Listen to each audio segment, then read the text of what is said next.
Just fucking, let's finish this, guys. No, not for Not.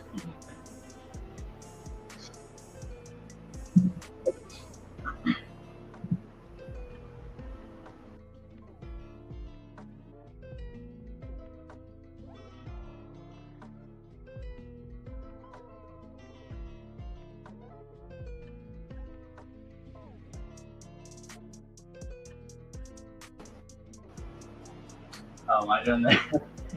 I got this. Hi, my name is Michael Fairhurst, 3-time kickboxing champion, brown belt in jiu-jitsu, and matchmaker for Rival FC. Just Pierce Owen, Jeremy Fairhurst, and we're going to talk about Rival FC and how the event all went down. Hosted by the beautiful and lovely John Murray. Yeah. I think that was pretty hot. It was like Pretty good looking man. Yeah, that's like the sexiest dude I've ever seen. That's an even sexier man on the phone on the screen right there. We are here with the final episode of the JMA Podcast. As Michael already introduced, we have Pierce Owen, Jeremy Fairhurst, and of course Michael Fairhurst of Rival FC. Guys, we recently streamed the Rival FC event via JMurrayAthletics. We were out in Paducah, Kentucky for the weekend. Actually, I fondly remember the setting you guys are sitting in. Actually, it was quite a time down there in Kentucky. You guys hosted quite an event. Before we get into everything, though, I want to give a quick shout out. We got Hammer Challenge Series coming up in Schwenksville, Pennsylvania. Donnybrooks Fight Promotion coming up same day, December 6th.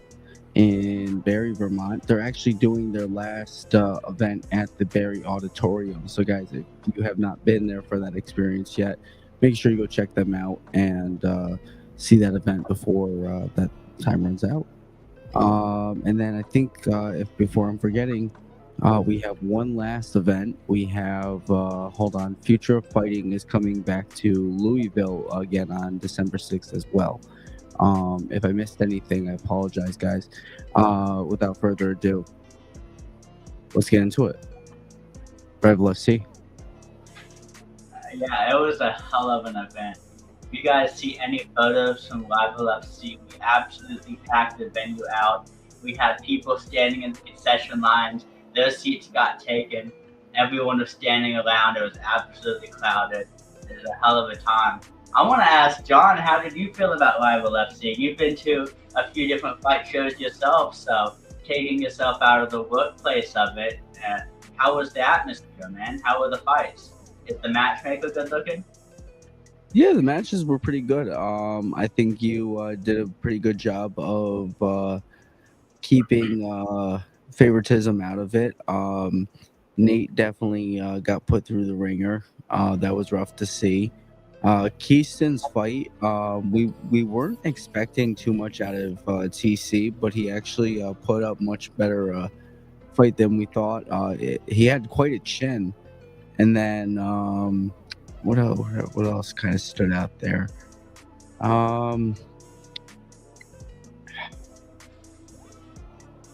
John, I'm sorry. It's been a long day and it's been a long week, even more so.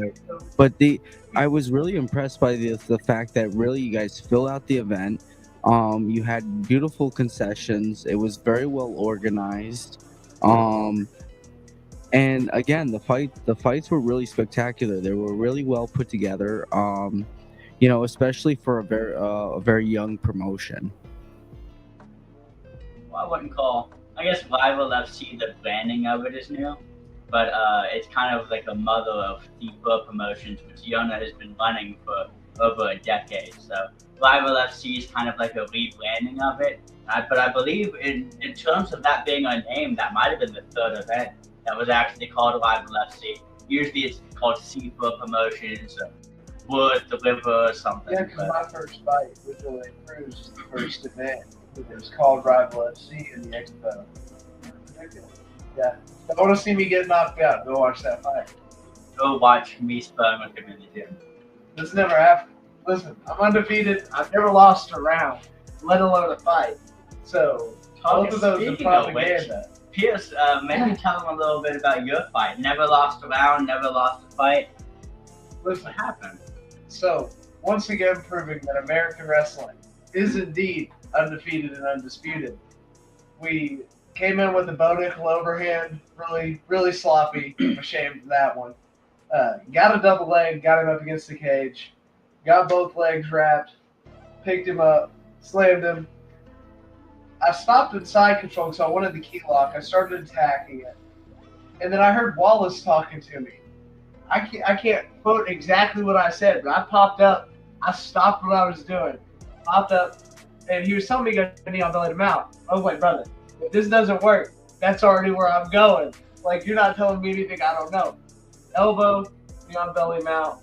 I threw some straight ground and pound at first, trying to land some damage. Had to peel him off me. He was really sticky. I definitely expected when I got him out for him not to be sticky and not try to stop anything that was coming his way. But hats off to him. He did a really good job of staying in there and trying. Tanner's a game. He is. That you came to fight. I almost want to brag on him a little bit. I don't mean to hijack it and stop John from talking, but maybe I should wait a second. John would love for you. Oh, I'll be happy to hijack it. Man, Tanner Stockton is one of those guys I hit up. I originally wanted him to fight Mason Doak because they have, I think, the same record. What was he? I think Tanner is 1-4. He might have been 1-3 going into the bout. Would have been a good little matchup for Mason. And then we found Mason a new opponent. Tanner messaged me. He's like, dude, I will fight anybody. I just want to fight. Find me somebody. I was like, hey, Mason's not available. He's like, dude, go find me somebody undefeated. I don't care. So props to Tanner Stockton, man. That kid came to fight. He came in from in the middle of Indiana, I believe. He drove a long way, very respectful, easy to work with. So hats off to that guy, man. He's a pretty cool guy. But eventually I started throwing looping shots, which led to the back take, which led to the rear naked choke, which is what we do here. The same thing happened with Dylan DeVerney, and is going to happen pretty soon, hopefully, with Franco Serpa. That's right, I'm calling him out. I think he's a bitch. He's fought Mason Delk, and we're going to get in that. Yeah, that would be a good fight. Okay. This fight might be over. He got to take it back here. At the back, looking for the choke choke. is under. No, the choke is under. Hey, whose shorts are those? Those are Jeremy Fairhurst shorts. Listen, I have what we call enchanted ballsy. Easy transition into full mount. Now, my injury is going to heal it. Yeah, so right here, now. I just got to play him low. But let's see, like right there.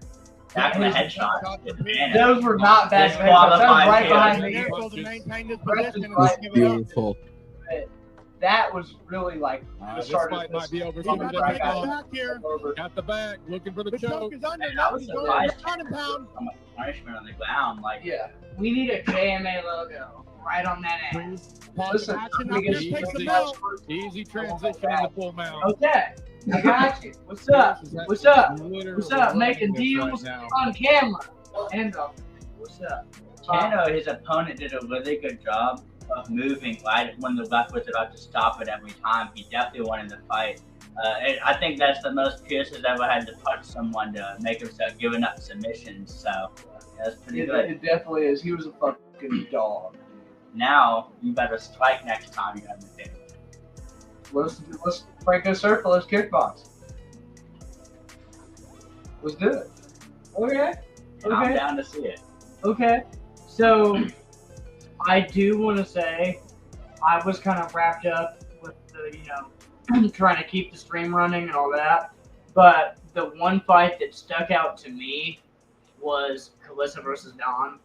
That was absolutely nuts. There's a reason that they earned fight of the night. I don't think that anybody questioned that at all. You know how rare it is for a female fight to get fight of the night too? Yeah. Yana's only ever done that one time in all of the years that he's had a promotion. The only person that ever got a female to get a fight of the night was Raven Mosley. So that means something. It's a testament to how tough both of these women were. that is something that I want to say after this clip.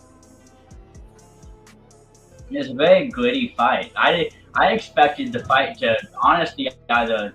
I thought it would be over in the first round. That was my prediction. You almost gave her back there. You Yeah, can't like this doesn't He's look looking for bad. trying to set up a throw. Like, And she yeah, goes like, over. this is what she got the point. Look at Man, Lindsay watch Diamond pounds in the last couple seconds. Dawn in a second. Just Dawn needs to survive. hits over. Oh, yeah. Yeah, I What didn't. an interesting first Man, round. how cool would it have been to see Amazing Dawn back and forth fight sit between down? these two women. I was hoping. I wish I got to corner her in between rounds. I would have. Absolutely. If I was Momentum seems to be swinging in I Kalissa's would have favor. gone to the double and see what Let's see if we happens. can establish a takedown here. Very First one to work up against the fine. fence. I bet both of the backs are surfing the cage in place. Dude, And I just want to say to both of these women, you are both huge fucking dogs. Because listen, going into that fight, it's both of y'all's first fight. And I get the nerves there. He gets the nerves there. So does he. All of us have fought. But you went in there and you banged. And neither of you quit or gave up. Didn't show an ounce of it. And both came for that fight the entire time. And that's what it's about. When I first started fighting, I had a problem mentally staying in the fight.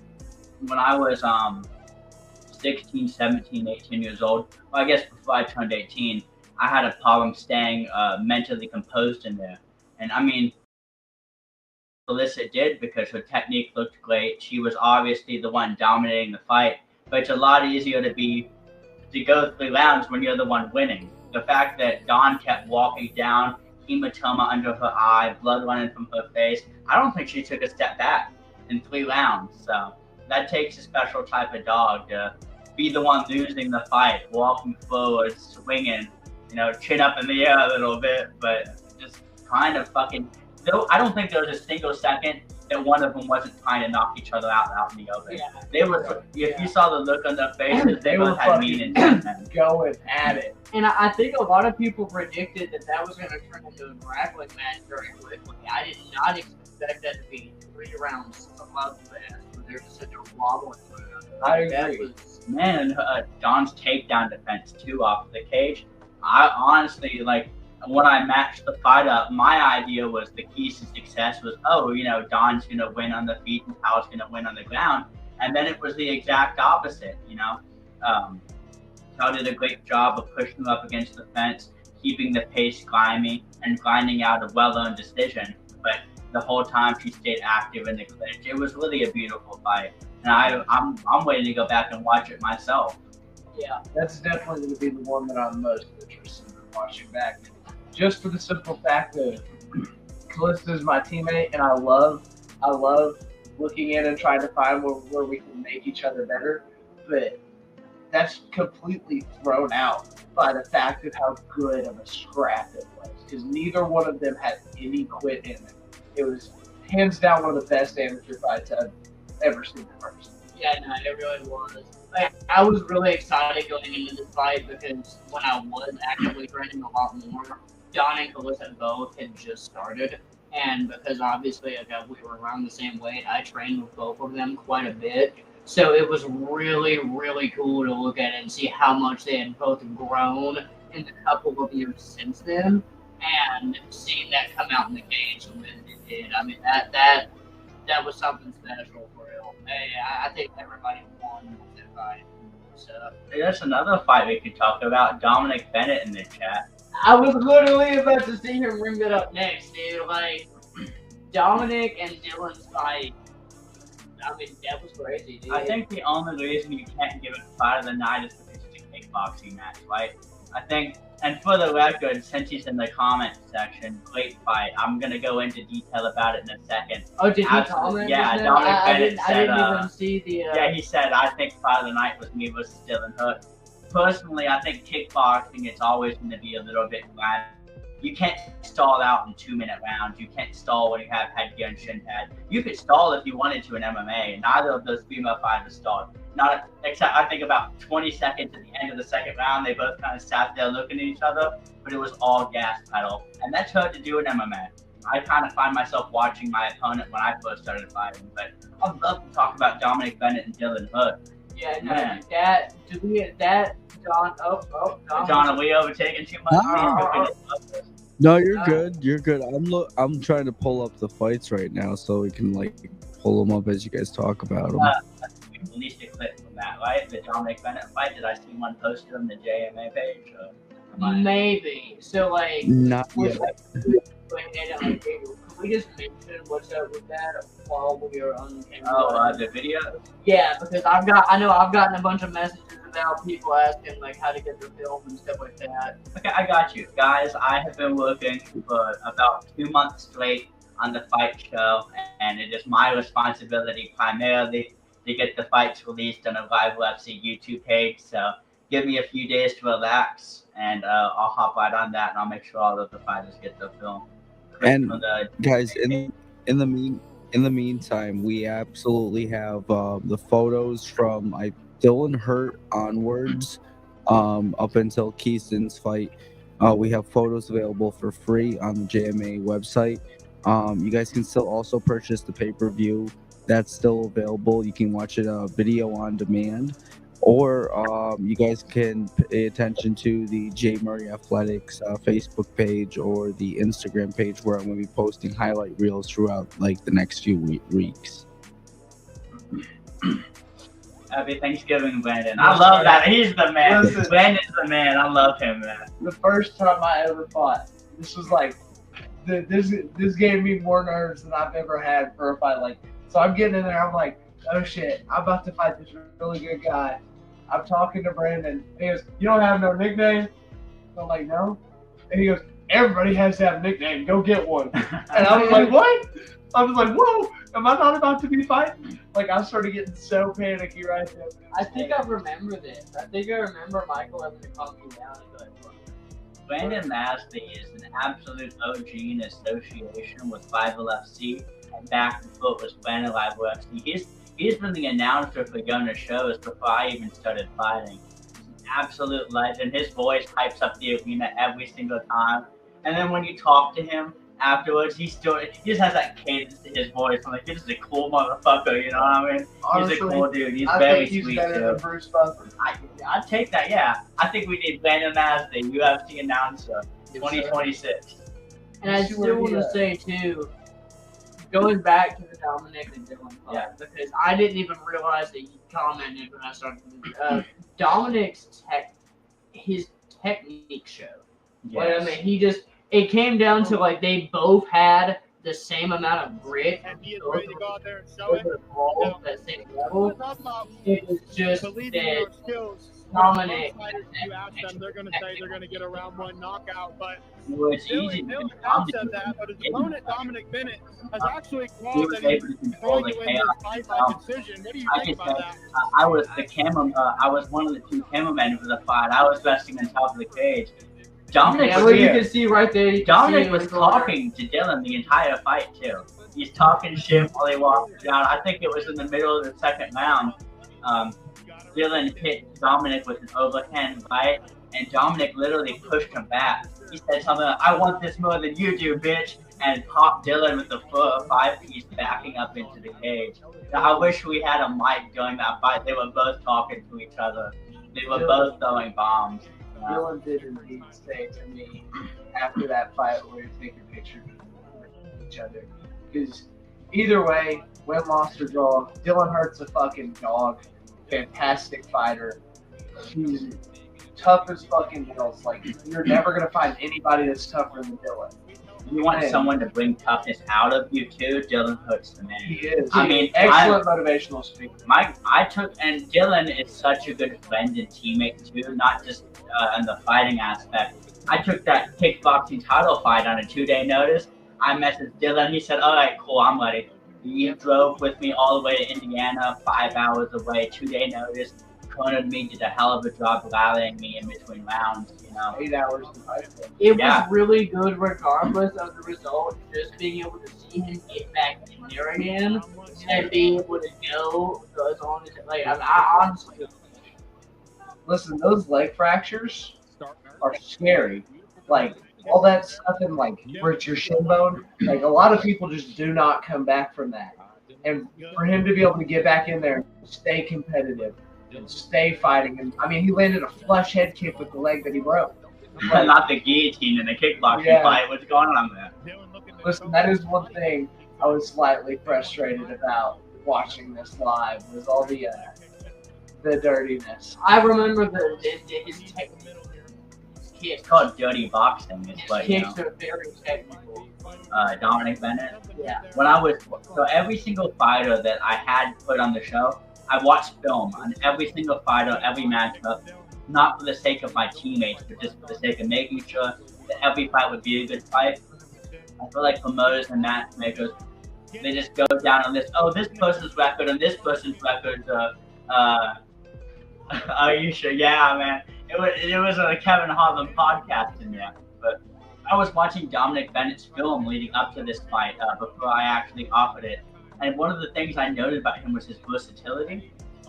I think he's only fought in a ring though when it comes to kickboxing, so it was cool to see him be able to use that cage control. It was something that he didn't have experience with, that he adapted to very well, and I would argue that's the reason that he was able to win this fight, is being able to keep the back on the cage and watch these left out steps. Every single time Dylan would go to advance, Dominic would get his feet right in the middle of his hips, wrap them onto the cage, and start throwing from a bunch of angles. So I was very impressed, just as a fighter too. You know, a part of me obviously was hoping Dylan won, but you know, I was saying I'm biased. I knew it would be an absolutely good fight, a 50-50 fight, and Dominic Bennett showed up, showed out, and I'm very happy to have a new 170 5'11" kickboxing champion. He's a cool dude too, man. He's such a sweetheart. Dude, yeah, I want to say, Dominic, dude, every time that I ran into you at the weigh-ins, right before the fights, I don't know if I got to catch you after the fight. We were pretty busy breaking down everything. But I know you were super excited to be a part of the press conference, and you were excited to get on. I definitely do want to get you on at some point. It was an absolute pleasure getting to meet you. This fight I absolutely love. Did you see the classic style? Oh, that's you see where Dylan comes in, he starts throwing the knees. Dominic really starts to dominate when he's on the outside. He gets the ability to set up with his legs and set up from a technical aspect. And when it came down to punch for punch, Dominic was just able to throw just a little bit more. I think the story of the fight really was the footwork. Like, if you sit here and you rewatch the fight back, and then you go back and you watch the food instead, what you're going to find a lot of is Dylan stepping and staying in on the middle, and Dominic Bennett is dancing around him pretty much by stepping side, cutting angles, and that really allows him to open up with the kicks more and a lot more punches. I think that was the downfall that Dylan suffered. I also think that he did a good job of making Dylan fall. Dylan has better technique than he showed in the fight, but the reason that he wasn't able to get off is not only the shit talk from Dominic Bennett. That's a weapon. That's a tool. Think about the TC Cohen fight. TC was taunting Keaston. It was getting to Keaston. It was frustrating him. I think the same thing happened in this fight. Anytime that Dylan landed something of significance, Dominic would make a face at him or flail his tongue or talk some shit, and then it made Dylan just want to get in there and get another one, and that's how somebody gets pieced up on the outside, right? So, amazing. I was so happy to see this fight. Definite part of the night contender. If it was an MMA fight that went in the way that fight went, absolutely no doubts. But not enough bloodshed, You can't shed blood and 12-ounce gloves and headgear. It's difficult to do. I think that goes back to a broader subject of the rules, which I would like to see change. I feel like the fighters don't want headgear. They shouldn't have to. Thank you to Dominic Bennett for saying that on the mic. First thing he said on the mic after his win was, Kentucky, let's get rid of the headgear for kickboxing. And that's something I can get behind. I hate that. And Dylan would have been all for it. Anybody that knows Dylan very well knows that he's that guy. Dylan would fight bare knuckle. If you could come up to him 5 minutes before the fight and ask if he wanted to go bare knuckle, I bet he'd say yes. Oh, 100%. Man, going into your talking about the TC Coleman fight, that was one that really impressed me. Honestly, dude, I didn't, I think there was a lot of question going in as to nobody could find anything recent on TC. There was a 10-year gap of where's he been training at? How active has he been? And it said there was a big question mark going into that fight, and it takes a dog to win. Jeremy, What's up? I think we found out why TC had such a large gap in his career there. He didn't fight. Nah. Yeah. If you're talking about what I'm thinking, We got a behind the scenes scoop on TC there. Yeah. We gave him a ride. Regardless of all that, yeah. No. But how much of a dog do you have to be to say yes to undefeated Keith McLean, coming off of two vicious knockouts in his 2 pro fights so far, with an 11-4 amateur record? Am I remembering that right? Zach and the Miller fight's popping up too. I guess I did just gonna jump all over the place. It's okay. We can skip around a little bit. It'll be all right. Okay. Well, looking at the. Okay. Yeah. There we go. Yeah. Which I want to say, when Keystone was finishing him, this is the most aggressive we've seen Keystone as a pro. And I want to think, my theory on it is that was 100% TC playing games. Yes. And I was frustrated by TC a little bit. I was too, but you see a different Keystone there, whereas usually he's patient, he's calculating, he's trying to find that one shot. He knows when he lands that one shot, you are going out. He was throwing everything at him. Well, I specifically remember seeing Keystone rock TC with the jab. Yeah. And he threw a jab about, maybe in the third or fourth heavy exchange that happened during the fight. The jab snapped TC's head back. And that's when Keystone went 100% full kill mode. But man, I would be trying to knock you out every second too if you started flailing your hands in front of me. It's frustrating to do. I mean, it looked for real like he had really improved his ability to throw those elbows. I mean, he showed he's good at chin mid and granite, man. Oh man, TC's boxing had me. It looked good at the beginning of the fight too. He looked fast. He had good footwork. He was keeping his toes on the outside, switching stances. But then he started playing. And when he started throwing kicks, he just got caught. And when you get caught once by Keystone, it's just gonna go downhill from there. I wish I got to see more of TC's boxing. I think it would have been a very competitive fight, speed versus power, if TC kind of kept it on the outside a little bit more. I think part of the problem was once you get hit by Keystone, even if it's not a shot that puts you out, he's one of those guys where it puts something in your head. As soon as he touches you by everything he throws. And Keystone came into the gym on fight week, I think Monday of fight week. That jab right there. Yes, that jab. And you can see TC just withdraws himself from the fight at this point. Not because he's a very tough, you can't recover from that. Keystone is a southpaw, which really messes people up a lot. TC stopped having the ability to play a footwork game because of the pressure. And I guess it's the TC kind of has a similar footwork game that I have. And when you really just box someone and start putting it on, and you get them standing in front of you, it's just a matter of time until Keyston's going to get that one big shot that ends it. I agree. I'm just watching the fights back now. Those fucking knees are devastating. That's what I was saying, dude. It looks like he's been working on that a lot. Like, Two brothers Muay Thai. This way he went to go get all of those elbows and knees set into his fight game. You can tell that he's been in the Thai gym too. That's what I'm saying is like, looking at the way that he threw, because I don't believe the camera caught it, but there was an elbow that he threw when he got TC up against the cage that it came over perfectly over the guard. He caught him on the ear, and I was like, ooh, that hurt. But Ooh, it looks like he's very further. The tape. That looks good. He's very much furthering his game. So I was saying Keystone came into the gym Monday of fight week. I hadn't spoken to Keystone in a couple of months. Man, his elbow game. For the record, Keystone, if you're watching this, those elbow pads aren't big enough, damn it. He had all these tiny little cloth protector elbow pads. He clinched me up. He's throwing them like Keystone never goes on his spine. But someone needs to buy him some elbow pads. I didn't appreciate that shit. Yeah, I mean, man, Keystone never took his eyes off of TC in the entire fight. There's a lot of things that Keystone McLean does very well.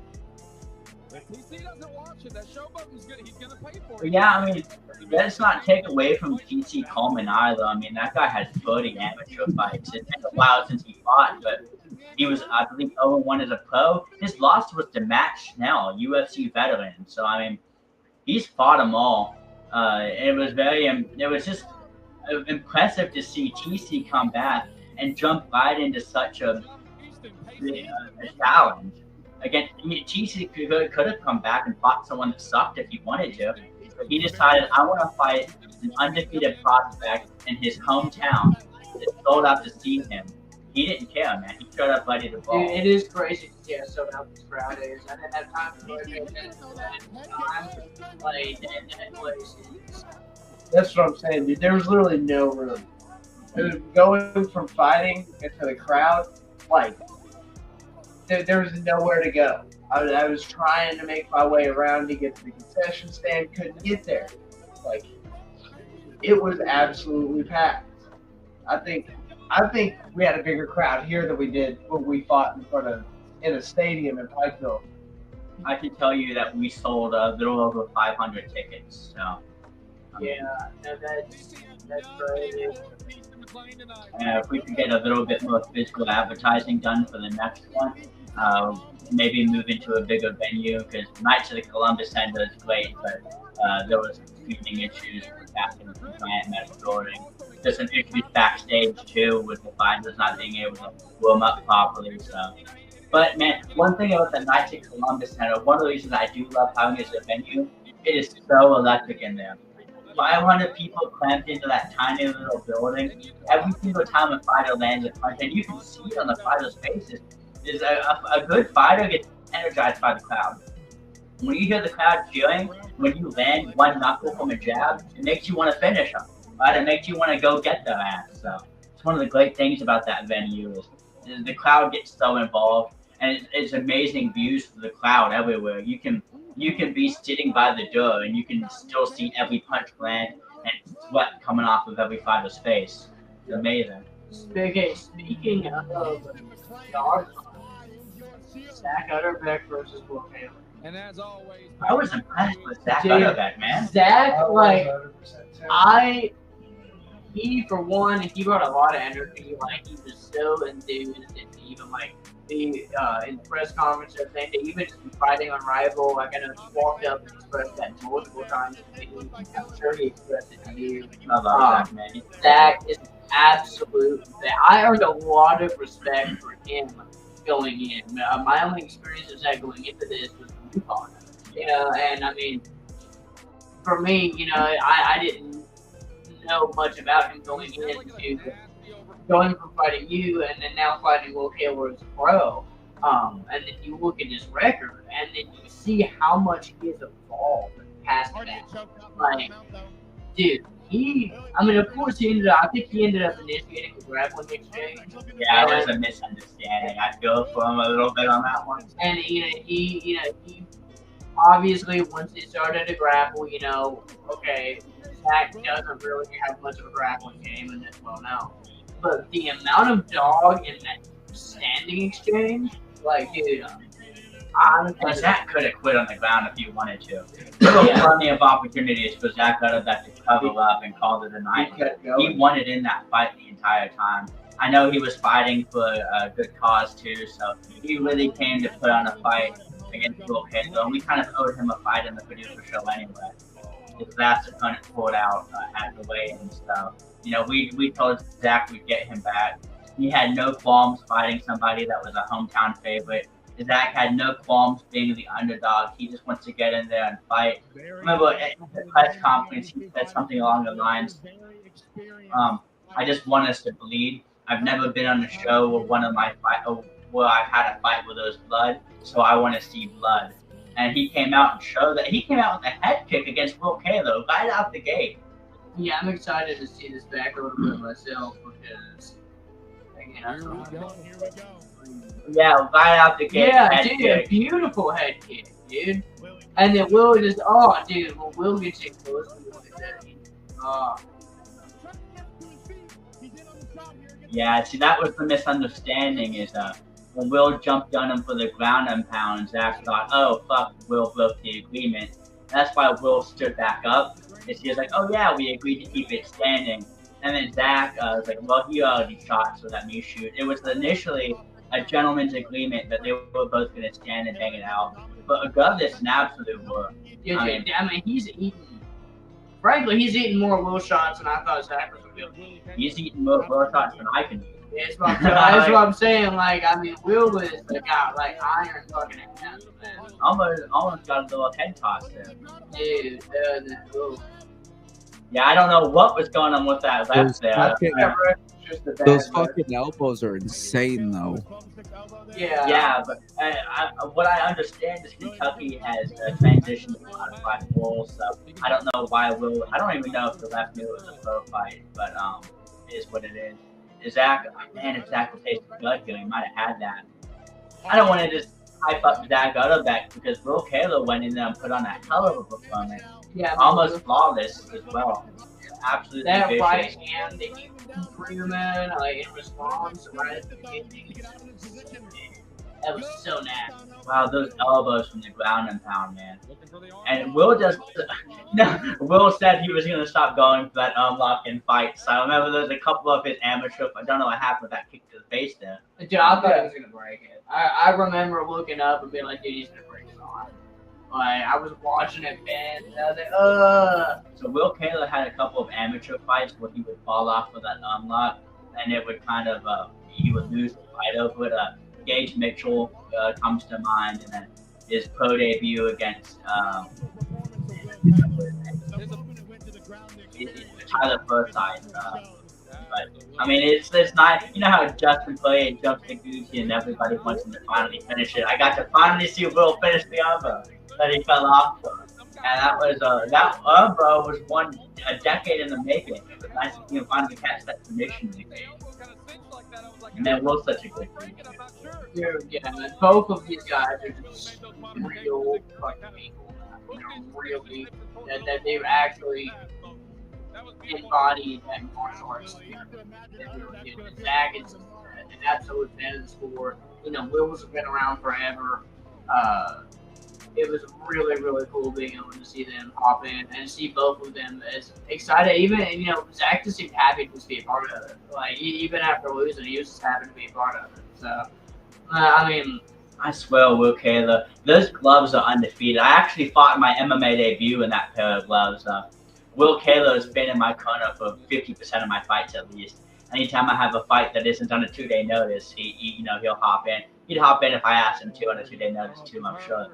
Those gloves are damn near almost undefeated, man. Yeah, a lot of bloodshed on those gloves. Michael Fairhurst lost his debut. Did not. It was liberal copy. Headbutt KO doesn't count. Bro, let's talk about this for a second. Is it my UFC? No, we're not talking about it. It's fair. dude, no, that was a good one. Will Kaler's been fighting people with the height advantage his entire career. Zach Utterbeck is a legit 6 foot tall at flyweight. So Will Kaler went in there with absolutely no fear about the height and reach discrepancy. That's what I'm saying. When he got in on that ass, he started launching. Right hand, man, that was beautiful. He's been fighting taller people his entire career, though. You know, I've only seen him fight somebody that was. Will claims he's 5 foot. I'm gonna say 5'3". I've only seen him fight someone that was 5'3" as well, like twice. So. That's messed up. What? Because Will can knock me out, so it doesn't matter what I say about it. You know? If Will wants to knock me out over it, he knows where to find me. Okay. And I also want to say I beat Will Kaler's time when I fought Zach Utterbeck. It means I'm better, technically. You know. MMA math is real. You can say that you finished him faster in a kickboxing match than he did in an MMA glove. Will Kaler, sign the contract. Sign the contract. Let's get it. Oh, this is one that I've been excited to go back and rewatch. I know, don't skip over Jamie Lloyd. Listen, because we all know Caleb McBride's a dog. We've been down there to Dogwood and we trained with him. You fought Jamie Lloyd, and some would say you took the dog out of him. I wouldn't say that because that's disrespectful. Jamie Lloyd is an absolute dog. Jamie is an absolute dog. He took this fight. I messaged him 2 days after his LFA fight Jamie Lloyd was coming off of a dominant win on the biggest amateur stage in the nation. Absolutely, LFA. I think I messaged him 2 days after John the fight. was salty with you. About what? You misspelled her last name. No, I didn't. Yes, you did. It says Ogza instead of Oscar. Okay. What's up, Oh, Sam? what's up? man? What's Oh, up, he's man? actually John popping up. Yeah, we're live. Yeah, Me we're and- live me right and now. Jamie Lloyd had a conversation. Hold up. This is gonna be quick. This is important. We've got Sam Sloan, commentator What's up? for Rival FC, hopping in. Rival FC heavyweight champion. You know it. Are you? Do you want? No, are I'm you good. cool with I just like sit this. right- Yes, sir. Okay. Okay. What's up? All right. We got Sam in What the a house. cutie patootie. A bunch What? of good-looking men on this podcast. Yeah, after the stream, it's okay. It's we're just going through all the Rival FC fights. Jamie Lloyd said to me backstage exactly what went wrong in this fight, and I agree with him 100%. It was the beard, man. The beard. He cut the beard. He had a bush when he fought on LFA. He got a first-round knockout. I do love a good bush. When he fought you, he had no beard. Jamie, man, you got to keep that beard up. If you want to win, get the beard back. Man, beard or no beard, that dude has a fucking chin too. Jamie Look, Lloyd. Dude, I don't know how hard Caleb McBride hits too. I saw Jamie take a couple of them. He didn't even blink at him. When Jamie Lloyd fought me, I could not get him out. I hit him as hard as I could, as many times as I could. I mean, I couldn't get him to get rattled. So I will say, just even looking at the matchmaking for this fight, my first thought at seeing this fight matchup was, holy shit, I cannot believe this is the same weight class as me and Jordan Hargrove, because you could not pay me enough money to step in there with Jamie Lloyd like that, man. Caleb Those- McBride, man. Caleb's an absolute tank at flyweight. let's be honest about it. Caleb is like, he's so dense with the way his muscles are built. Like when you train with the man, stocky, dude, bro. you really get to feel it. When I did jujitsu with him, like, you're not stopping him from moving. He is such an explosive athlete that he's going to be a real problem for anybody at 125 in the future, especially if he earns his way to a 125 title shot against Joey Anderson. Well, the thing about Caleb McBride and Jamie Lloyd is that was the #1 contender fight. So by all means, Caleb McBride is fighting for the 125 title next on Rival FC. I know that Joey was talking to Nate about a rematch, but #1 contender fights, we have to honor that. I don't know when Joey plans to come back to defend the belt, but that would be that's going to be the next fight to make when it comes to the title picture. Caleb McBride's getting a title shot, so I'm really excited to see him step up. And Caleb deserves it, man. Caleb will fight anybody. And like I said, it was almost a little bit of a short notice fight for both of them. I messaged him about 3 weeks out.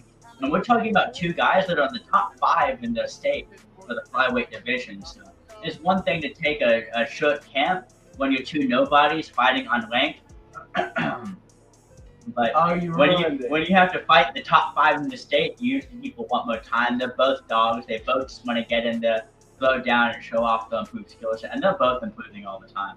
Man, Caleb looks more and more patient every time he gets in the cage. That takedown defense there, you know, was that little flip was crazy. I had to put that out again. What do we got? Yeah, I mean, Caleb McBride implementing the game plan with the jiu-jitsu. The second that it hit the mat, Caleb was all over. You could tell that it was over. The second that he took Jamie's foot, he swept him out from a kick.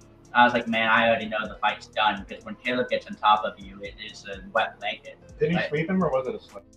I thought it was a slip when I watched it initially, and then Jamie and both said that he grabbed the foot off the kick and kind of pulled him down. So, I mean, that takes some fucking timing to do in the cage. You know how calm you have to be catching toes? It's a hard thing to do. What's up, John? I am trying to find where this. Oh, never mind. I just found it. I walk around at about 165, and Caleb McBride is hard for me to get off of me. So it's going to be so much more tough for a guy that's his size to get him off of him. Yeah, I was supposed to be the backup fighter for him in his last event too. So, I mean, I'm glad I didn't have to deal with that. He looked unstoppable in the cage. This is one I'm excited to see a little bit more of, because again, I think we were really focused on trying to keep the stream. But you got a literal side, like, see, You were sitting right there watching us like freak out, trying to make sure Yes, we I kept was. everything running. So, how was your experience as a commentator? And just going through and seeing rival from that. You've been in the cage a few times. What was it like in the cage side for you? Yeah, I never gotten to watch fights up that close. I've been in a corner for one fight, and then otherwise I'm like a teammate running around trying to get the best view. But it was nice. Obviously, I'm dumb, so I didn't have to do anything with the stream. I just kind of sat there and shouted to a microphone about stuff that I do every day. So it was a lot of fun. I really enjoyed it. Cool. Well, it was really cool to actually have you there, man. I feel have your commentary because I think that you and Steven both really brought and some extra flavor to the show, man. This place looked so much more professional. It was so much more put together than whatever has been before. But yeah, this is one that I'm excited about because I didn't get to watch too much of it live. I just remember looking up and seeing McBride and just thinking, holy shit, he's so big. Dude, he's so mean looking. He's the most that was intense my spider first- on the card for sure. But I just remember looking up at him and being like, damn, that is a big dude. He's stocky. Yeah, when they were walking out, I turned to Steve and I said, "This dude looks like a flyweight Sean Brady." I That love was the difference. I love Jamie Lloyd's little quick fight ritual he does in the cage. He's still loose. The second that he gets in there and he's waiting for the ref to say fight, he's always moving, he's always staying loose. And what he shows in his fighting style, because he's so in and out, explosive, precise. When I was about to fight Jamie Lloyd and we were standing across the cage from each other, he grabbed at his cup, making fun of me the way that I always grab my cup during fights. Jamie Lloyd's a funny dude, man. He made me laugh and then he punched me in the face after I laughed. So Caleb just looks so mean when he's not. The whole time he's in there, he looks so serious. Oh, so you were the camera guy. Yeah, I don't know if I got any good shots. I was watching the fight not through the camera, but I was kind of peeking my head off to the side of it. Yeah, I did such a bad job on the camera work for this fight. They're gonna be pissed when they go back and watch it. Well, hopefully, You can see this. either one or both of these men are in the stream right now watching this. Jamie's so fast. I remember watching it live, and I was like, Jamie just did not want to give this. He does not want to let him get anywhere near his hips. Jamie had a good game plan. I mean, I wish he threw less kicks. If Jamie kept it in the boxing, I think he would have been able to win the fight. Because Caleb can be kind of stagnant on the feet when he gets people. So my dog wins too much. Caleb can kind of find himself watching in the fight a little bit too much, but he did it really. I can tell that Caleb has been working on the boxing too. He did grab it and pull him. Yeah, and it was beautiful timing. That takes a lot of calm energy. That neon belly transition absolutely had He him let stable. it such a good hand there too, and just to react off of that and then turn around and pull it, bro. Man, and I almost want. I know I'm not gonna try to get y'all to go back because it's gonna be hard. That little transition to the head and arm choke, it wasn't a single second that Caleb's weight wasn't on Jamie. You see him kind of flip his knee through. He slid his knee over to the solar plexus, and then he slid his shin off down. There was no space. His weight was equally distributed the entire time. He's a legitimate purple belt. He's very hard to deal with on the mat, and that shows. Jamie, in all of his fights, everyone's like, oh, just take Jamie down. Just go back with Jamie. They can't hold him down. They can't submit him because amateurs a lot of times make that mistake of giving too much space. Caleb doesn't have that problem. And that's why he made it look so easy, as I'm sure Jamie felt stuck underneath him. How do you stuck underneath that big motherfucker too? Bro, ain't no. Big, small.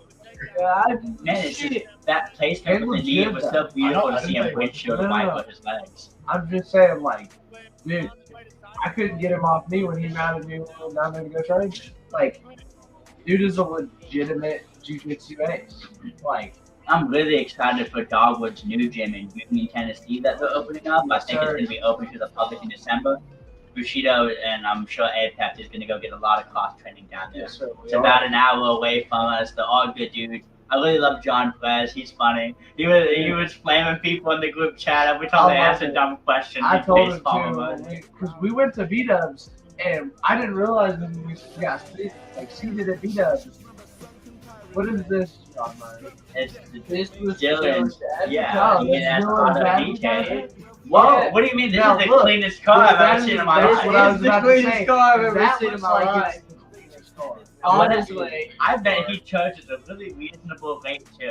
Yeah, I bet he If I had He's to a guess. really good guy. Yeah. Yeah, it looks like a pretty good job, you know. Yeah. Up in this next fight is Dylan Hurst. How did that end up in our stream? Because that was one of the paid advertisements. Yeah, you They should put pay your money for sponsor- that. Hey, don't play it this sounds like again. rival Play FC. Pierce Owen versus Tanner Stock. And for the Dominic record, Bennett no, using that's a the- great question. You know why Dominic won this fight? Let me tell you. He used my headgear. Yeah, he used my headgear It's that I beat enchanted with JMA. the And I bald just want spot. to say, you want to ask, how did that end up in our stream? That's a good question.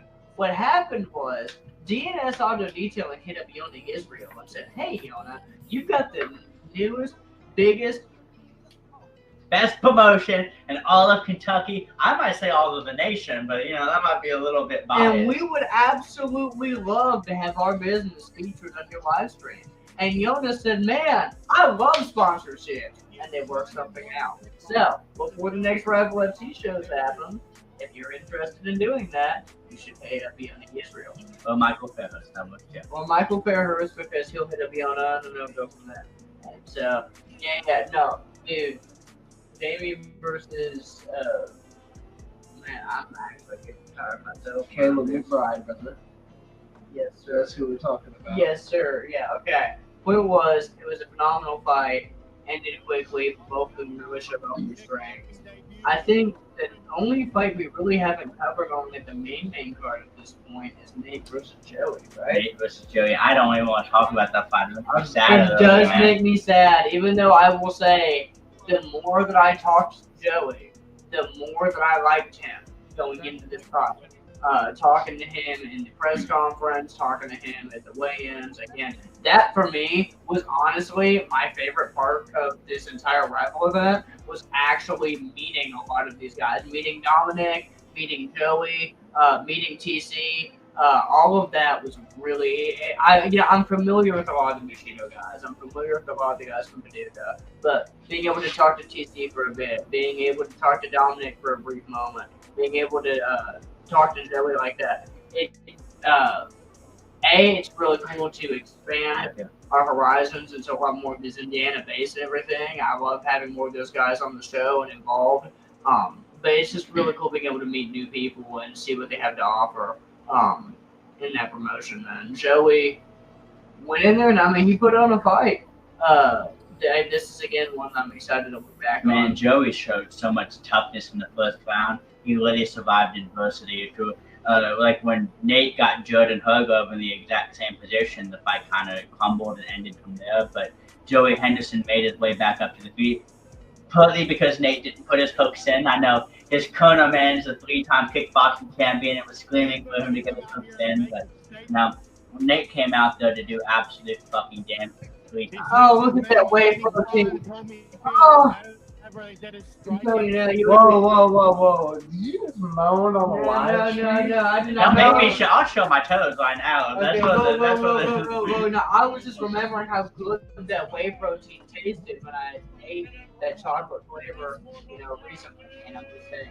I was sitting at the JMA supplement. That was a JMA. Yeah, it's the best supplement of all time. Pre-workout, mid-workout, recovery. Get all 3 of them. It's just like, I don't know. I have to ask. I can't advertise for something I don't know about. Tell me a little bit about the supplement. Look, okay, you guys know that I am the most swole guy you've ever seen in my life. Okay, You can outbench Caleb in fight.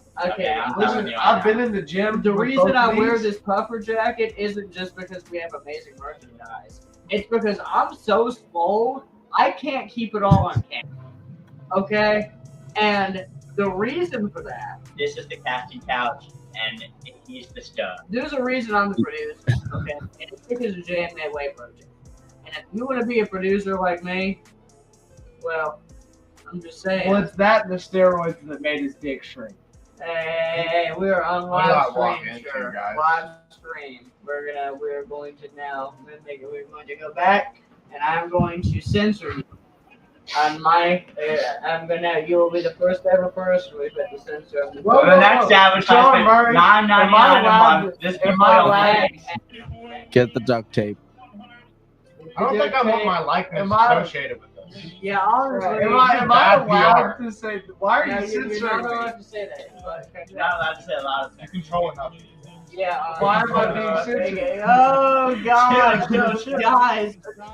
This people on OnlyFans, $9.99 a month. No, guys. We, No. we made a deal when John Murray was here that I would get some like 89.99% of the company for all of my Jewish money. Which stream did you have that had that deal? I think it was when he tapped you out in less than 30 seconds. Yeah, I did see that. Whoa. I Yeah, I have have- a video. That 100%. I have a video. I It's resent very these. small right here. Yeah, Line play the video. trying John Murray out cold in 12 seconds. It happened. Whoa. It happened. Play the video. Okay. Well, here's the problem. My phone's dead. You see, so I have a video on my Listen, phone. then I These, guess these sound like convenient excuses. we're gonna My have to do. my that's ankle your feels consent. fine. I think that next time that JMurrayAthletics comes down for Rival FC, the live stream. JMurrayAthletics. Oh, JMurrayAthletics. That is the J silent Okay. still. J When silent, when sir. JMA comes The down J for is Rival silent, FC, sir. we're gonna have Chris Owen versus John Murray intermission grappling match. Super fight grappling matches at fights. Austin, I know he's watching. Oh God, dude, don't. Oh, you're gonna make me. We're gonna have Chris Owen versus John Murray super fight grappling match in the cage. Does that mean I have to train? It means I have to go back to the You gym. don't have to trade beforehand. You'll lose in 30 seconds either way. Listen, I I've won't. called it right now. I'm gonna flying Imanari lock you from back mat. What happened the last time we tried to Imanari was some rolling competition?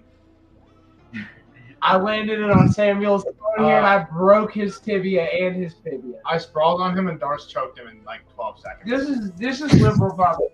This has never happened. It's Never fake happened. news. But- Fake news. So I think I actually don't care about that match at all, but I do want to have it be the first fight on the next card. Sorry, the first match on the next card. Just so we're not even gonna put the live stream on the match. We're gonna turn the camera and have it focus on Jeremy. Because if John Murray is not available to work on the broadcast for the first fight, Jeremy will be running around like a chicken with his head cut off. And I think that the Pierce Lockguard camping you for probably 10 minutes. Bruh, you got to watch me have a stroke cage side. Because, look, guys, I'm the charm of the business. Okay, I'm gonna say this on camera. Okay, my good looks are what keep this podcast on. That's what keeps all you guys tuning in. Okay, it's my charming, my southern drawl and my voice. Okay, it's the charming merchandise that I wear every day. It's not my technical skills. It's not my build. I can work a camera. Okay, but there's a reason that I bring these guys, or not these guys down from New York to do that stuff because I don't know what I'm doing. Okay. Okay, I appreciate You can tell it. he's well respected. You can tell I'm very well respected. You know, my business. That's folks. why he's on this team right now. He was ranked higher in the state than I was at one point. I was actually ranked higher than he was in the state, and it's only Well, you're because number 13 and I was it's number only 14. because I've decided that I am more useful to the MMA community on camera than I am in the cage. That I've allowed Michael to retain his rank back in the state. Top 5 in the state of Kentucky. If Jeremy, you how get many number- fights you have can- you won? You can get number 13 by being 0-1. here's the thing, I think 15 fighters and that's 5 propaganda. Okay, No. How many fights have you won? Let's start decisions here. don't count. Decisions don't I'm count. undefeated. He's on some I'm Nate Diaz undefeated. shit. Okay, Joey Henderson versus Nate Hamlin. Let's talk about Rival FC. That's probably the title of the stream. So Nate did tell me like his shoulder completely popped out in the very first grappling exchange. He told me he had a lot more to show, even in the. He said like obviously he said his striking is evolved. He's primarily a striker, but he said even his ground game, his stand up, his takedown defense was way better, and he didn't get to show any of it because the very first grappling exchange his shoulder just came out. Yeah, which sucks to see, you know, especially to get the belt taken like that after such a good, convincing round one.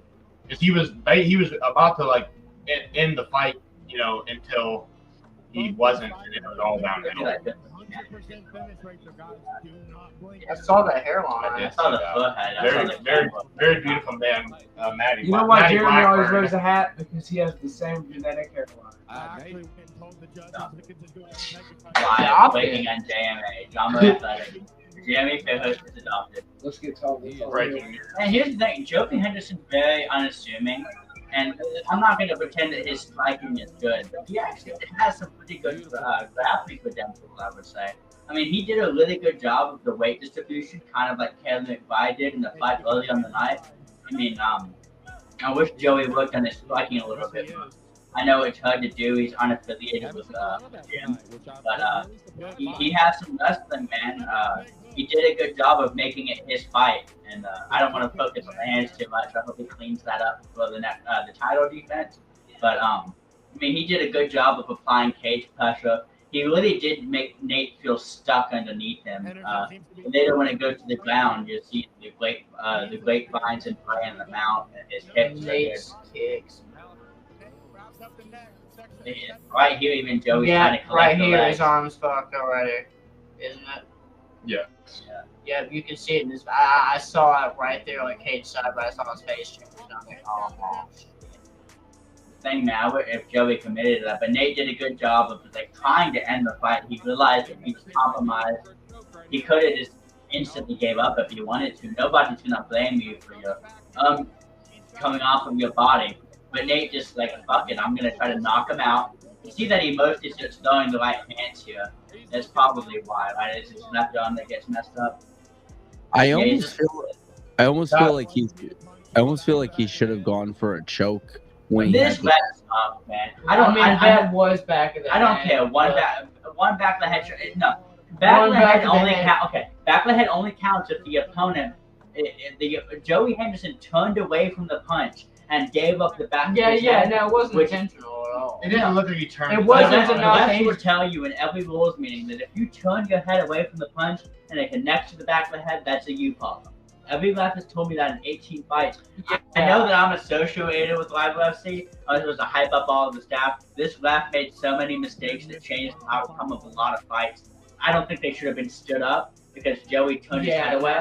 Nate would have, should have, but Nate could have ended the fight right there. He's in a great position, throwing bombs, one hook halfway in, but that ref should not have stood the fight up. This I ref disagree with that. always makes mistakes. Was this the ref that called that illegal knee to the head in the kickboxing fight? Yeah, we had a kickboxing. You cannot knee to the head in Kentucky, but I believe that someone got knocked out with a knee to the face in kickboxing, and they counted it as a KO win. But you know, that's something to go over later.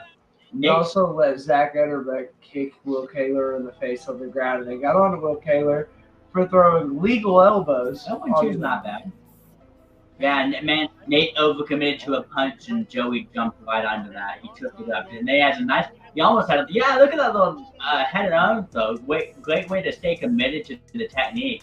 Some people would panic and let go and start fighting the back immediately. Now look at this grapevine come into play. I mean, Joey is very unassuming, but his grappling, he did a lot of things legitimately right.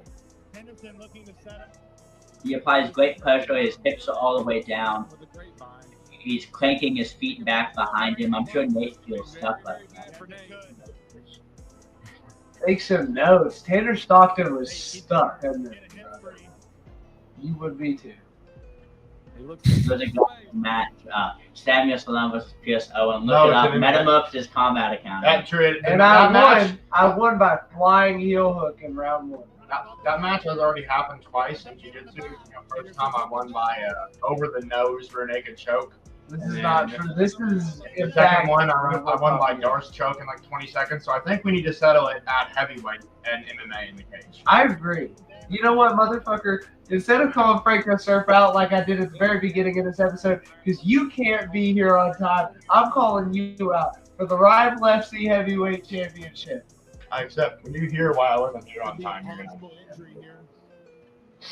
Oh yeah. Oh yeah. Talk about it later. Yeah. Man, Matthew Blackburn did a great job in the corner with Nate too. He did a really good. He had Did that. you just Did you just mediate me on my own podcast? Yes, I did. Matthew Blackburn did a Matthew great Blackburn job did in the corner. Good job in my corner as well. I Oh, did actually he corner mistook you in him. the fight? Yes, I actually mistook him for Brandon Hayden. Well, that's what I was about to say. He had the same approach that Brandon Hayden had with the hyping up the fighters.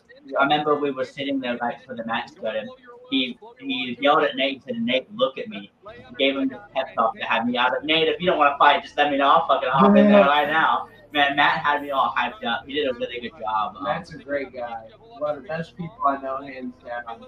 And I on love top of that, he's so funny too. he's so young in the sport and has such a brilliant mind for both jiu-jitsu and striking. It's almost crazy not to listen to what the man has to say. Very respectful kid. As well. Nothing really came out of it. I mean, I hated him the first time that I met him too. I've talked to Matt about this because when he was Sam fought Matt's brother, and Matt walked up, I was like, "This dude looks like a dick." And then every time I talked to him, coolest dude I've ever met in my life. But he walks around, you know. But yeah, I talked to Matt about that. I think the buzz cut makes him look like a sweetheart. I'm tired of him being so attractive. You know what? Let's talk about that. I'm mad about it. I'm tired of it. You're just mad about the hairline. Every We time have to nerf Every time I go out in public and Matthew Blackburn is around, no one looks at me. And it hurts my feelings a little bit, okay? Bro, share the 12-pack of abs, too. Like, He was bragging about that today. He was bragging about having a 12-pack for his first fight. come on, man. Like, He's you get it. lifted. I had the best fight foot of all time at a Matt's first fight. You know, like I try to use it on a fight poster for the next one. You could at least give me 4 of them. Jackson Hodrick versus Israel Binkley, first fight of the night. We had to wait for the doctor to arrive, so they awkwardly stayed in the cage for 5 minutes talking and just kind of trying to stay warm and pace around. I like the purple shorts. Yeah, I told Jackson that's my favorite color. I love the fight shirts. Here's the thing, Jackson, man, it was his MMA debut. Jackson's been training on and off for a decade, and more on than off. I mean, believe he has a black belt in Japanese martial arts. His grappling's very legit. I watched some of his grappling matches coming into this fight. I actually told Binkley, I said, "Hey, if Jackson's gonna win, it's gonna be by guillotine." And then I actually accidentally kind of predicted Binkley's downfall there because he lost by guillotine in the first round. Okay, but let's not pretend like Binkley's an ace on the ground. Binkley's main goal in there is to brawl with you and put your lights out because he is a fighter. He's a fighter first, and he's a jiu-jitsu guy second. A black belt on the back. He is a black belt on the back. If he gets your back, you're going out. That's a given. He had a heel hook entry here. I wish he would have claimed it. I don't know if he is a heel hook repertoire. It's as expanded as the rest of his jiu-jitsu game, and I'd love to work on that with him. Because early on, when Jackson missed that kick, Binkley did a good job of being bouncy on his feet. Normally, Binkley's kind of stagnant when he gets in the cage, but I knew Jackson was going to take this approach. Binkley did a great job of surviving, tried to dummy trip him, came out the back for this heel hook. Oh, yeah, he did. Dude, it was so beautiful. He just didn't lock down the hips. He didn't get his right leg engaged to keep him down. I honestly thought Binkley was going to get the craziest heel hook finish 30 seconds into the fight. He fights off this dust choke, too. I mean, let's talk about the evolution of Israel Binkley's toughness in the cage, too. I've seen him tap pretty fast from submissions before. He fought out of 2 or 3 of them in this fight. He did a really good job. He told me afterwards, he's like, I was about to go out, and I said, fuck it. He seems to be fighting the hands now. That means that someone had to put him in. Commentator Someone. But in order for Binkley to fight off first submissions, that means Jackson had to have found first submission. So he did a really good job of fighting off of his back too here, initiating the grappling exchanges, making it dirty. Jackson looked really good. I'm very excited to see him fight in the future. I wonder who we can match him up against next. But 145. Well, I think he's gonna fight at 135 next time. I think it was just like I think it was kind of just it was my debut, and he knew that Binkley wasn't a big guy, so. Binkley should honestly be fighting at 35 or 25 as well. I Binkley's don't just think we one could of get those him to make guys. the cut to 25. I don't think he'd make the cut to 25, but 35 would be perfect. I don't know, because when I fought Julian Cruz and he was fighting on the same card, he told me he was walking around at 138. So, long story short, Binkley's not a big guy. His chest looked huge in this fight too. You got bigger titties than my ex. Look at that. And then shredded. But yeah, man, Jackson is a very respectful guy too. Sharing a player with Binkley in the cage. I kind of didn't like that, honestly. I was like, guys, you're about to fight. Back up. You know, you can have all this sportsmanship afterwards. I don't personally like when fighters are too friendly before a matchup. But I suspect a lot of. I guess it's a way that they deal with their own nerves. So many very aggressive fighters. What was the fight? That was this kickboxing match, right? Joshua Santiago. Yeah. No. It was the Dogwood guy. The second fight of the night. It was Jalen Middleton versus Jacob Swan. I didn't actually see that fight. I'm pretty sure he scored a comeback. I think I remember him losing pretty badly in the first round and then finishing in the second. He got hit with some heavy stuff from a state wrestler and came back, gave the same exact opposition that he was met with, and then landed a rear naked. I think it was a beautiful performance, showing adversity and the grit to find where your jiu-jitsu needs to be at. But I was a little bit worried about Jacob. It's only about one for that catch cage fight. Great promotion, but it's his gym's promotion. He'd only fought locally, so I was wondering how he was going to take the pressure of fighting out of town where nobody knew him. But they absolutely jumped at the opportunity to fight a state placement wrestler. They knew that Jalen Middleton had it back on. They knew how big he was comparatively, physically swole. They jumped at the opportunity. He showed no signs of nervousness about fighting in a fun environment. So I never got to really watch this fight. I just talked to him afterwards. all those fucking Dogwood fighters are game, man. Yeah. Every last one of them. Dogwood puts guys in there when they're ready, too. I mean, they have a couple of the older guys that they put in sooner, don't get me wrong, but their team is very big. You wouldn't. They have a small gym feel, but if you go in the Tapology, you'll see 50 guys fighting at a Dogwood DJ. They huge wrestling credentials. Jacob Swant's coming from a jiu-jitsu gym, very good jiu-jitsu gym at that. I haven't seen this fight. I might just shut up for a second. I was so mad about Binkley's fight. I was just pacing out. I didn't get to watch because I was focusing on coordinating the rest of the show. Yeah, he's big, dude. Probably hit one of those wrestling cuts, too. And Jacob Swant has a very unassuming physique, but absolute gamer. I feel like he's like a hit that has like a boa constrictor type of grappling. I feel like he can just slide right into the knees and apply that squeeze. I'd absolutely love to have the Dolphin guys back in the code too. And the JMA Martial Arts Gym is more of a high-level striking gym, so honestly, Jalen's striking left something to be desired in this spot. I remember looking over and seeing a little bit of sloppy technique, but it was interesting to see a wrestler come out of. Oh yeah. It was interesting to see a wrestler coming out of the striking gym like that. So, I mean, if he sticks that team for a couple of more years, he's gonna go on a tear. I promise you. Yeah. Sam, I'm sorry your name isn't in it again. It's on. Now I feel bad. Every time you're on there, the name isn't on there. I feel dirty, dirty. Go and subscribe to this guy. Do not. Do subscribe to JMA Athletics.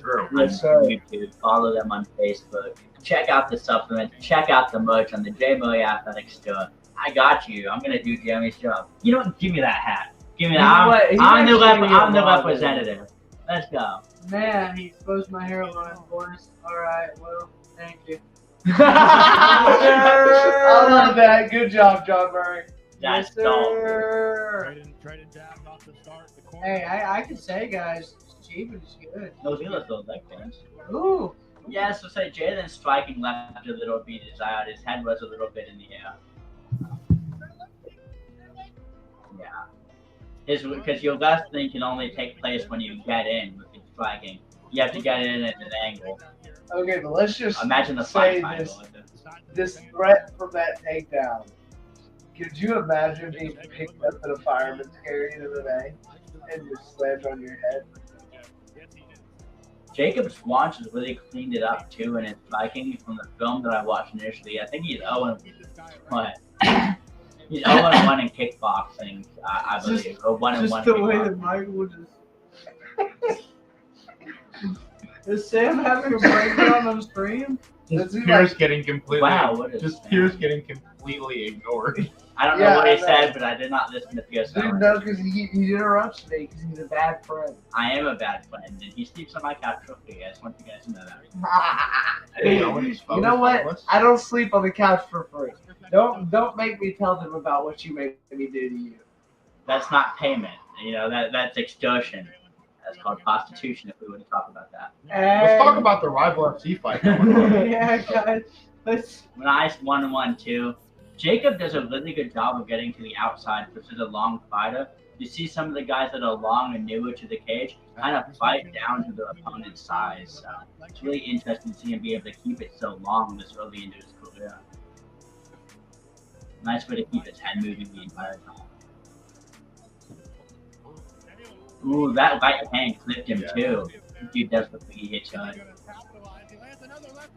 Now he does it. Yeah, I definitely want to see him clean up this striking for the next event.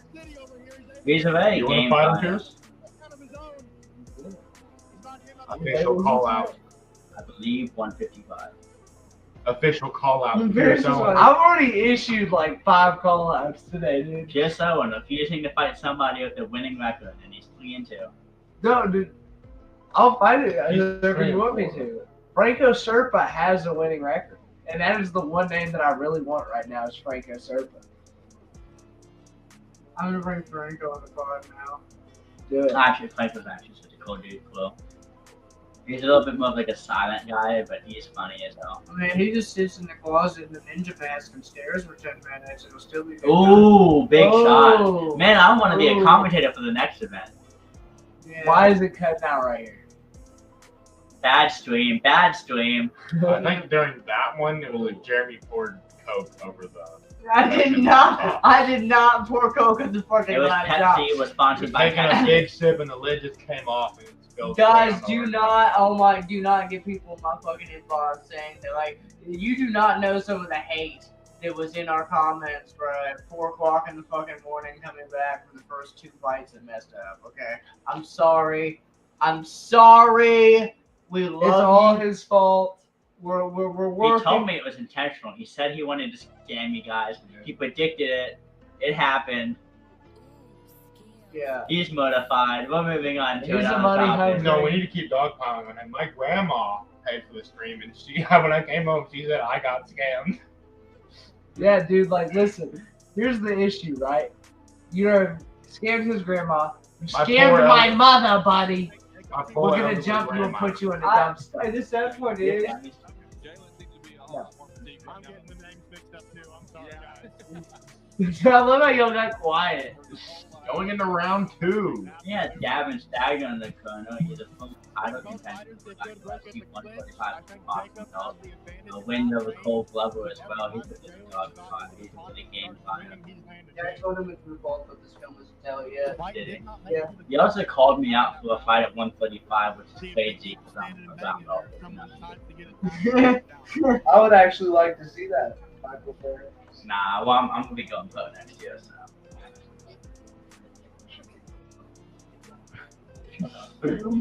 Fingers. Cool guy, cool guy. We're not clipping out anything. I don't give a fuck. I was lying. Like, I'm letting Pierce cancel himself every time he comes on. I can't get canceled. Have you guys seen my Facebook feed? That's what I'm I'm saying, a like, man. dude. I'm an MMA fighter. Who is gonna cancel me? Because the people that are What's the record looking again? 3-2. Well, you know what we need? We need Pierce Owen versus Rob Raymond live stream. I will take the blame for that one. I want to see Jacob start to develop his kick game a little bit. The way that he kind of comes off at an angle with that too, he's able to dip into heavy kicks if he's sort of implementing that, leg kicks, body kicks, head kicks. Wow, beautiful job scrambling around. I never got to see this fight. Listen to Chuck. I think I was having a stroke right about now. Can he finish it? like we've said, that dogwood jiu-jitsu, you can't compete with it. Absolute dog. What a way to weather that storm in round one. Fuck with that off anymore. That's funny. Nice. What fights have you guys not done over? I think the third fight. We haven't gone over Dan's fight. That's really about it. And I don't know how much longer we're gonna keep on stream either because I know John's probably falling asleep. Yeah, I'm getting tired, dude. Wow, the show's making you fall asleep, John. Are you saying Live with FC made you fall asleep? Was the show not exciting enough? Look at those pay-per-view graphics. Who did those? Those are so exciting. Right, flash Yeah. up. Brody, it's like 11:11 out here, We're basically and I He's like- assure you, I've watched Rival FC like 10 times now. Oh, okay. I think it has more replay John value Murray. than that. What did you think about my fight? Your fight, worst one of the night, absolutely. At just Okay. finished. Do you think I could go up to heavyweight and do the same thing? You've watched me fight, John. Come on, just John, don't lie to him. just be real and Don't tell lie him to I would him, knock man. him out in 30 Don't seconds. lie to him. Listen, I think Burger King is gonna love you. What was that? I think Burger King is gonna love you, Pierce. Burger King is gonna love me. Are you gonna give me Burger King after this? No. I got mixed baddie thing up right now. Fuck. If you got mixed baddie watching the stream, hit me up on Facebook. You know. Yeah, listen, he accepts all of them. It doesn't matter how crazy you are. Doesn't matter how ugly Especially you are. if you're a speech therapist, you know. That's his favorite type. Speech therapist mixed. He likes to come home with homework, by the way. just because he can't say the word homework very well. No, you have no idea. What? Say it. I'm Say gonna say say it, say it, I say can't it. not lie on Say story. it, No, say it sir. for the finale. Not happening. Oh Not my happening. No, Say sir. Red Rovers are really red in a red forest. Anyways, Joshua Santiago, full line of boxer. When I asked him for a prediction for the fight, he said, "May the best man win." Is that a good enough sidestep? Okay, cool. Say homework. Homework. Ah. Damn, even Domino's making fun of me in the background. Fucked up. John, are you ready to go to sleep? Is that what's happening? Are you alive? I'm here. I figured we were just watching out the rest of them at this point. Let's do it. Watching out the rest of them, but you know how late that's gonna be? No, there's only like 3 fights here. I'm Oh, Yeah, I you thought you guys- were talking about the card putting this foot on. I was like, bro. gonna watch them. I mean, you already covered Keyston. You already covered Will Kaler. You already covered Hamblin. You already covered Dylan Hurt. You already did McBride. Yeah, I mean, pretty much all that's left is the prelims. We did Cal, we did me. You know, they asked me to corner Tristan on the way out from the cage. I'm actually in his corner for this fight. As they were walking out, Nicholas Lyon, she's coming off of a 9-second KO on the last rival card, by the way. Absolute dog. He said, "Hey, I only have one corner, man. You want to hop in here?" And I jumped at the opportunity. I always love cornering fighters, so You could have came and joined me on the commentary booth. I could have, but basically. I told him to take the table for a couple of them because he was really upset he couldn't do it. And I was like, bro, for a couple of the early fights, just go fucking. There's hop nothing better than this on commentary. Maybe it'll get that mixed speech therapist to hit me back up again. She knows my problems aren't solved. She knows that I need us. You're healed. You're ready for it. I love how you're cutting a promo, not about the event, about the speech therapist. Guys, this man cried. This is his motivation for MMA. This is 100% it. He doesn't have money for therapy. Listen, I live with the man. We're best friends. I know exactly what it is. He does not have money for therapy. So in order to process his emotions, because the speech therapist left him with issues and no pussy. How are you gonna cut out my speech therapy and my pussy at the same time? God, Like, to come with the babe. I'm watching my podcast is canceled. It's 4K. Best hookup of my life. Okay. Okay. They're gonna go. I'm so glad it's the finale because we're not gonna have another episode after this. Ending it with a bang, just like my relationship with the speech therapist. They came out swinging this fight too, man. Oh my god, Yeah, this fight was speaking of over bang. fast. I thought it was gonna be an other contender for fight of the night, but Joshua Santiago only had a boxing base. The second that they clinched up. Oh my god, he died. Was it a knee up the middle? I felt like it was. Yes, it was. I'm still confused. It almost looked like a hook. If it was an uppercut or something, you know. It was a knee. I remember being like, Also, he was throwing so fast and so hard. You know who I'd love to see him fighting a Paducah show in kickboxing? Cole Glover. that would be good. That would be an absolute banger. Him versus Cole Glover kickboxing. Two fast, powerful guys that you know are gonna stand there right in front of each other. Let's just make sure the referee reads the rules beforehand. Yeah, that was where I jumped in having the camera. Yeah, they're literally talking about it right now. You can see them signaling knees to each other. You just saw the ref fainting the knee talking about it. And you can see this big boy confused in the background. Scratching his dick. Wait, how long is that going to take to pop up? Ew. It looks like he's greasy. It looks like one of Joey's ankles.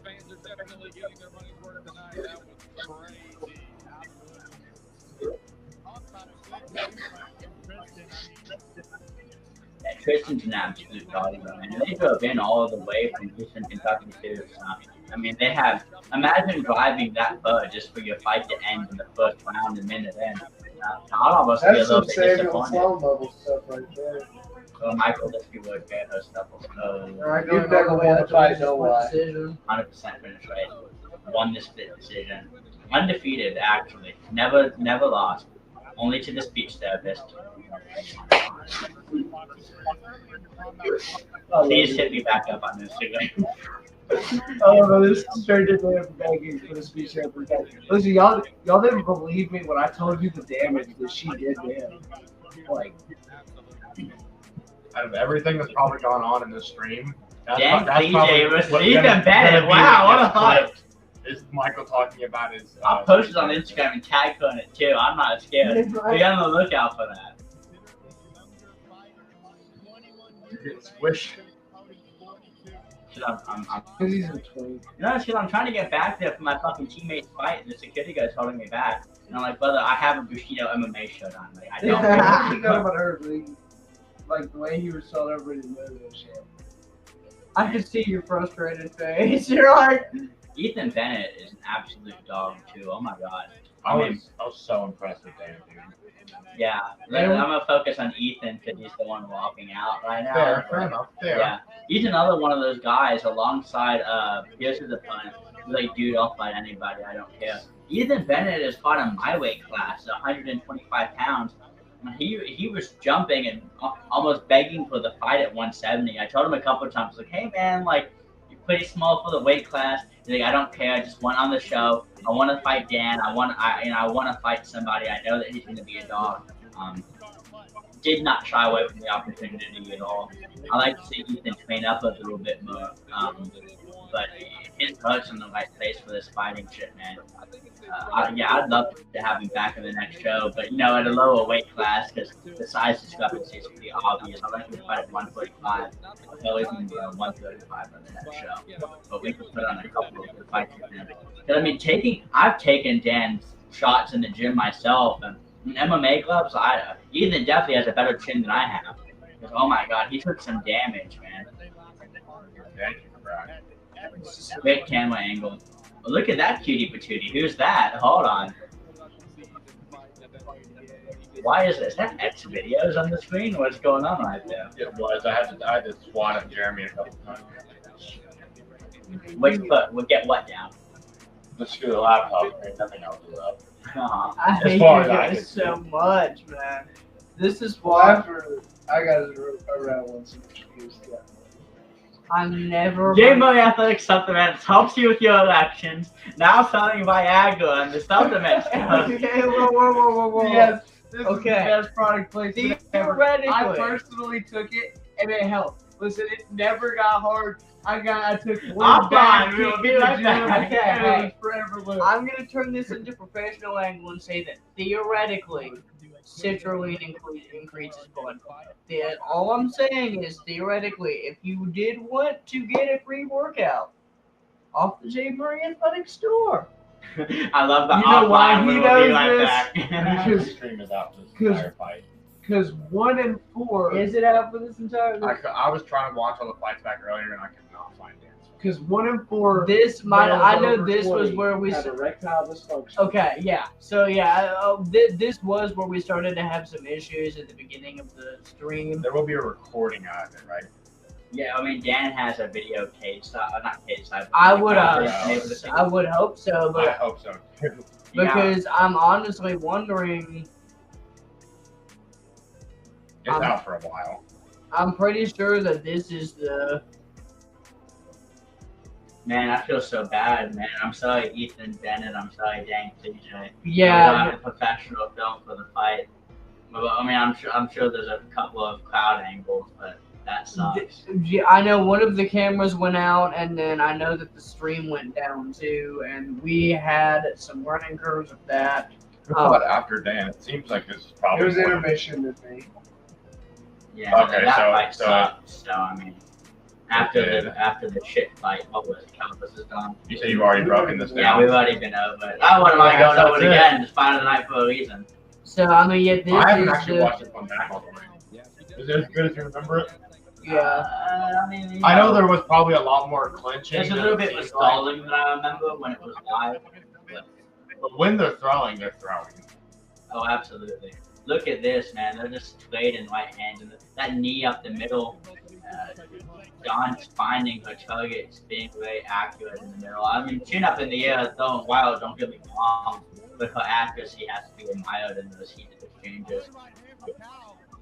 Yeah, I was gonna say, man. I was extremely impressed with Cal's ability to maintain the position pressing against the fence whenever she got her there. Little fence grab, I know. What was that? I think they both did it the whole fight. This is a fun game.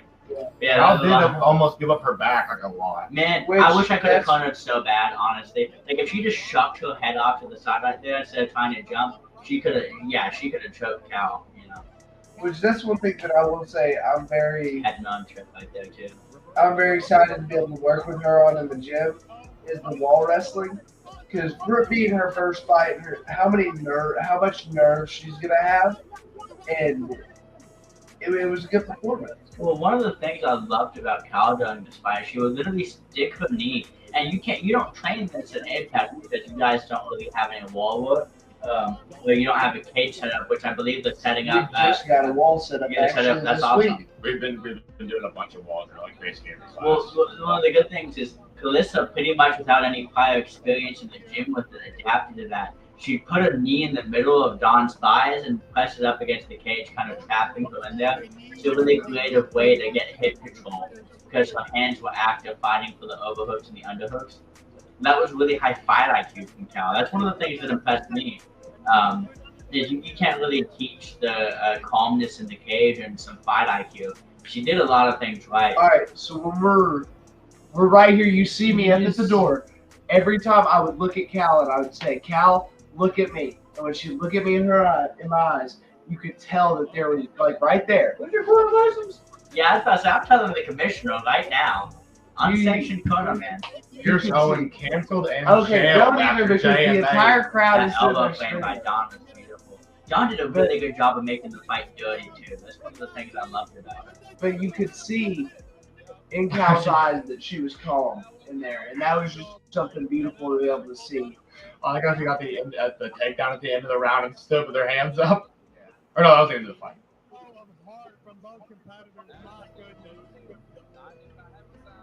Which Cal did a very good job of listening there corner and everybody shouting instructions cage side. I definitely have to feel for Don in this fight, too, man. I like- did, She had yeah. such a good performance. too. Dawn came out and fought the best version of Cal that we've ever seen. Granted, it was their debut, so Cal, she Cal's came out- leveled up in the last couple months. Yeah, she's leveled up in a totally different way. You know, Dawn I know she had a lot of pressure going into this fight. she was like, You'd have to argue that all of the pressure was riding on Don's shoulders too. Yeah. You know, it's just like it has to suck because there's people from Bushido that go and cross train over at Apex. So I know that's a really hard spot to be in. Obviously, you know, I've supported Dawn. I wanted Dawn to win the fight because she's my teammate, absolutely.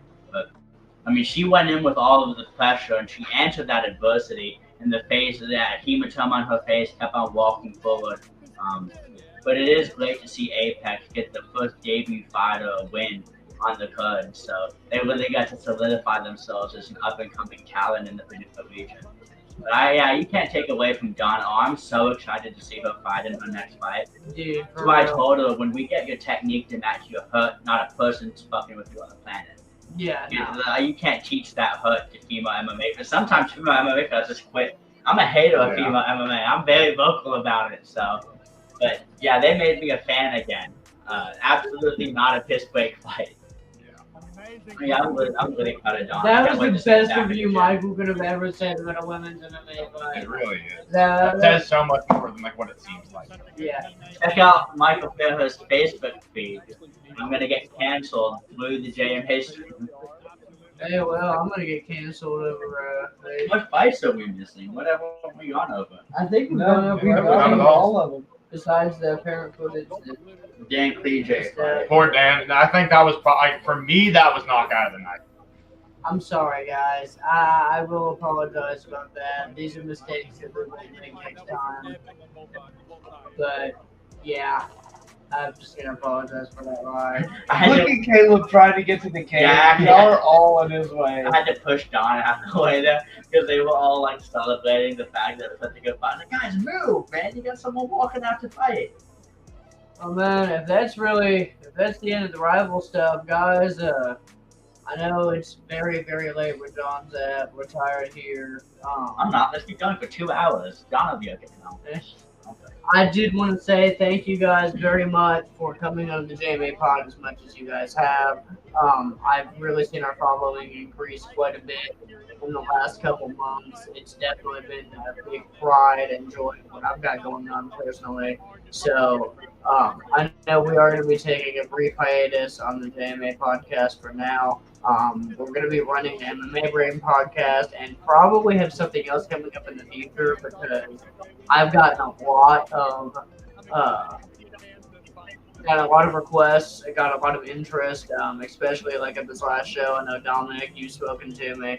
I know Joe Henderson was interested in coming on. So there will be some more announcements here soon about what exactly we're going to do. But we'll probably have a little bit of a brief hiatus for the holidays and stuff. More info on that once we get it out. Just figured this would be a good way to end the season. You know, bring on some familiar faces. You know, every one of these guys has been on the podcast or in the press conference in some way, shape, or form before. They were all a big part of Rival. You know, having a commentator, a cornerman, a matchmaker, a fighter, all in there at once. If I could keep saying and if they could quit beating each other up on my couch. Okay, yeah, don't worry about it. Just green screen that. Yeah. You're about to get Joe up into oblivion. Oh, he's stabbing. Okay. 30 seconds or less. Okay. I'm not out. Okay, guys. Okay. Well, John, where are you at? John! He's out cold. He's out cold, just like he would be if he grabbed one pure stone on the next rival FC. I don't know where he's at. He might have fallen asleep. Can you end it? Do you have the Yeah. IT? I can end it. Oh yeah. Peace Just out, put- guys. Thank you, I'll guys. pull us up with Professional the production. All right, say the ending comments. put us up full screen. I love mixed women. No, Yeah. guys, we're not getting my stuff canceled. Okay, I love the PR I think- podcast. guys, thank you very much for hopping on the JMA podcast. This is Sam Sloan, Pierce Owen, Michael Three-time Fairhurst, kickboxing champ. and Jeremy Fairhurst. We will see you guys here soon, and peace out. There's a hands out.